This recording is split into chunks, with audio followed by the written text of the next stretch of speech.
একজন মহিলা হঠাৎ অনুভব করে যে সে মারা গেছে, কিন্তু তার মনে নেই মৃত্যুর আগে কি ঘটেছিল। তার আত্মা একটি সাবওয়ে স্টেশনের ভেতরে আটকে আছে। সে যেখানে যাওয়ার চেষ্টা করে সেখানেই একটি অদৃশ্য দেওয়াল তাকে থামিয়ে দেয়। ঘুরে যাওয়ার মতো কোথাও জায়গা নেই, তাই সে প্রতিদিন স্টেশনের ভেতরেই ঘুরে বেড়ায়। রাতে ক্লান্ত হয়ে পড়লে সে একটি বেঞ্চে বসে বিশ্রাম নেয়। এভাবে 1 বছর কেটে যায়। একদিন সে একটি রেস্টুরেন্টে কোনো কাজ ছাড়াই বসেছিল। হঠাৎ তার চোখে পড়ে এক ভীত সন্ত্রস্ত নারীকে। কৌতূহলবশত লিসা তার সামনে বসে পড়ে এবং তার ফোন আলাপ শুনতে শুরু করে। সে জানতে পারে ওই নারী কাজের চাপে মানসিকভাবে ভেঙে পড়েছে। তাকে কাঁদতে দেখে লিসা স্বাভাবিকভাবেই তাকে সান্ত্বনা দেওয়ার জন্য হাত বাড়ায়। ঠিক তখনই সেই নারীর চোখের জল তার আঙুলে পড়ে। মুহূর্তের মধ্যেই তার জীবিত অবস্থার অসংখ্য স্মৃতির ঝলক তার মাথায় ভেসে ওঠে। আবেগে অভিভূত হয়ে সে দৌড়ে বাইরে চলে যায় এবং নিজের সাথে কথা বলতে শুরু করে। তখন তার মনে পড়ে তার নাম লিসা এবং সে আগে একটি মাধ্যমিক বিদ্যালয়ের শিক্ষিকা ছিল। লিসার মনে পড়ে তার জীবন কতটা সুখের ছিল, কিন্তু সে বুঝতে পারে না কেন তার মৃত্যু হয়েছিল। ঠিক তখনই সে প্ল্যাটফর্মে 3টি পরিচিত মুখ দেখতে পায়। তারা ছিল তার বাবা মা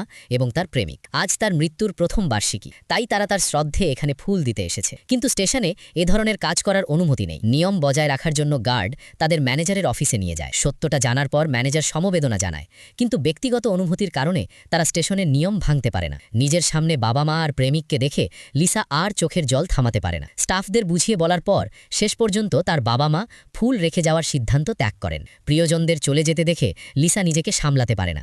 সে দৌড়ে তাদের থামানোর চেষ্টা করে। ঠিক তখনই এক আশ্চর্য ঘটনা ঘটে। সে সহজেই সেই অদৃশ্য বাতাসের দেওয়াল পার হয়ে যায়। এর মানে সে অবশেষে স্টেশন থেকে বের হতে পারছে। তার মনে সন্দেহ জাগে, হয়তো তার বাবা মা আর প্রেমিকের এখানে আসার কারণেই সেই দেওয়াল অদৃশ্য হয়ে গেছে। বাবা মাকে প্রেমিকের কাছ থেকে বিদায় নিতে দেখে লিসা প্রথমে তার প্রেমিকের পিছু নেওয়ার সিদ্ধান্ত নেয়। বাড়ি ফেরার পথে লিসা খুব উত্তেজিত ছিল, কারণ সে শুধু মুক্তই হয়নি, আবার তার প্রিয় মানুষের কাছেও ফিরে যেতে পেরেছে। তারা সেই অ্যাপার্টমেন্টে ফিরে যায় যেটি লিসা জীবিত অবস্থায় কিনেছিল। কিন্তু তারা আঙিনায় ঢুকতেই অদ্ভুত কিছু ঘটে। একজন প্রতিবেশী লিসার প্রেমিকের দিকে ভয়ে ভরা দৃষ্টিতে তাকিয়ে থাকে।